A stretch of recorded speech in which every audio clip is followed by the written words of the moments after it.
Hey, salut! Comment ça va? Bienvenue à Harris Orangis pour cette nouvelle édition de Book the Nest. Aujourd'hui, je vais vous parler de Steve Jobs, la grosse biographie de Walter Isaacson. Alors avant de commencer à rentrer dans le fond du sujet, un petit mot sur cette biographie. Ce qui est intéressant, c'est que c'est quelque chose qui est très documenté. Et ça, c'est vraiment le point positif du livre, c'est que vous allez retrouver plein d'explications, plein d'historiques, plein d'interviews. Vraiment, l'auteur se moque pas de nous. Par contre, ça reste style biographique, hein. Donc c'est un peu comme lire une palanquée d'articles avec 900 pages. Par moment, je vais pas vous mentir, c'est un peu chiant. Mais quand même, je dirais que la lecture vaut le coup si vous êtes intéressé par la question. Alors, de quoi ça parle? Bien sûr, ça parle de Steve Jobs et de sa vie. Peut-être que pour commencer, ce qu'on peut souligner, c'est qu'il y a un côté très rigolo à avoir plein de petites infos sur la vie de Steve Jobs. Si vous n'êtes pas familier du personnage, il y a quand même quelques trucs exceptionnels. Sa jeunesse de hippie sale, avec quand même un mec qui prend du LSD très régulièrement et qui demande aux gens en entretien de recrutement s'ils en ont déjà pris, qu'est-ce que ça leur a fait, et finalement à mettre la pression sur les gens qui ne connaissent pas le sujet. Un mec qui va en réunion pieds nus, qui se lave pas, qui mange d'ailleurs pas vraiment normalement, il peut manger que des pommes pendant 2 semaines, il a une énorme barbe, donc on est vraiment sur le niveau du hippie de l'époque qu'on peut voir dans les films, et quand on imagine le businessman que c'est devenu, c'est quand même un peu rigolo. Autre part de son passé qui est intéressante et parfois méconnue, c'est que c'est quand même lui qui a propulsé Pixar, qui a été à la manœuvre par exemple Toy Story 1 de bonne manière, et qui a beaucoup poussé aussi pour que Disney rachète Pixar, à un moment où finalement en fait c'est presque Pixar qui réinvestit Disney en prenant les places de la direction et en reboostant cette entreprise à l'époque un peu moribonde. Qui sait, sans Steve Jobs, on n'aurait peut-être plus de Walt Disney. Et ça serait quand même assez fou.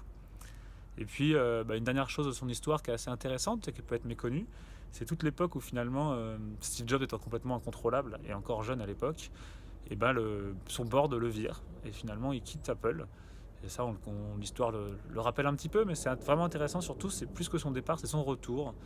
Et à quel moment finalement on lui a demandé un peu de revenir, à l'époque où le patron de la société commence à faire n'importe quoi. Et lui, il est un peu gêné, et pendant plus d'une année, il va revenir avec un salaire ridicule de 1$ par mois, histoire d'être légitime, de se rassurer peut-être sur lui-même.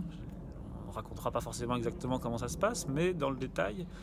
Mais finalement, c'est vraiment un moment important pour lui, où il va revenir de la manière, je dirais, la plus noble peut-être. Alors pour un personnage un peu controversé comme lui, c'est intéressant de le souligner. Autre grand sujet du livre, et peut-être le plus passionnant, c'est la question de l'innovation. Comment on innove, pourquoi on innove, et ça, on connaît peut-être la radicalité de Steve Jobs sur ces sujets.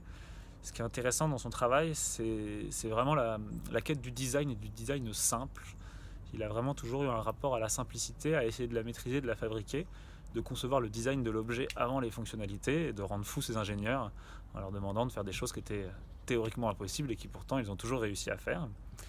Et cette innovation-là, quand on regarde la mesure des résultats de Steve Jobs sur sa carrière, on peut quand même être favorablement impressionné, qu'on aime ou qu'on n'aime pas Apple, ce qui est un autre débat.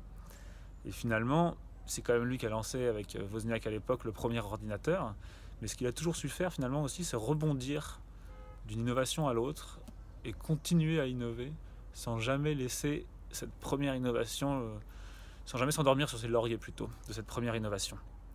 Donc on a finalement de cet ordinateur va être né par exemple le premier aussi iTunes Store, le premier store de musique en ligne. Et ça, c'est quelque chose de fort. Et les stores, ça a toujours été fort aussi pour lui, parce qu'il innovait aussi sur le magasin. Les Apple Stores sont quelque chose de très différenciant des autres magasins. Il a voulu changer le rapport à la vente.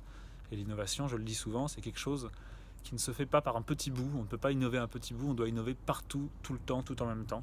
Il faut vendre différemment, il faut concevoir différemment, il faut manager différemment pour innover. Et il l'a fait du coup pour les ordinateurs, il l'a fait pour la musique avec l'iPod et l'iTunes Store, ce qui a permis de redynamiser les majors aussi qui étaient en chute libre. Il l'a fait avec l'iPhone bien entendu, et l'iPhone c'est passionnant. Pourquoi il fait l'iPhone?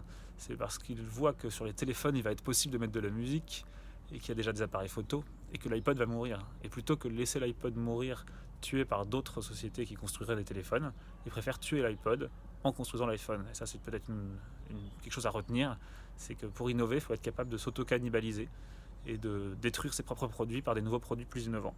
Il fera la même chose avec l'iPad juste derrière. Ça pourrait prendre des places de marché sur les Mac, sur les portables, sur les iPhones. Il le fait quand même, parce que de toute façon, ces parts de marché-là, elles vont disparaître. En conclusion, on va quand même peut-être évoquer quelques secondes sa personnalité atypique et certainement très difficile à vivre. Beaucoup de gens le disent, Steve Jobs lui-même le dit dans le livre, Steve Jobs est un connard. C'est peut-être un bon connard. En tout cas, c'est quelqu'un qui a un type de personnalité qu'on retrouve souvent à la tête de certaines organisations. Quelqu'un qui est capable de transformer la réalité pour qu'elle ressemble à ce qu'il voudrait. Et ce faisant, comme une prophétie autoréalisatrice, la réalité se transforme pour correspondre à ce qu'il voudrait. Et ce qui est vraiment intéressant de voir aussi, c'est que ces genres de personnalités ne fonctionnent qu'en duo. En duo avec quelqu'un comme un Tim Cook pour Steve Jobs, qui est un directeur général, qui est quelqu'un qui va pouvoir finalement s'assurer que la folie créatrice de son patron ne détruise pas tout sur son passage, mais soit au contraire réellement productrice de valeur. Et ces binômes-là, c'est des binômes qu'il faut peut-être rechercher aussi en entreprise pour avoir finalement un créatif et un productif qui l'un sans l'autre ne pourrait pas fonctionner. C'est sur ces mots que je vous laisse. Merci pour m'avoir écouté et à très bientôt.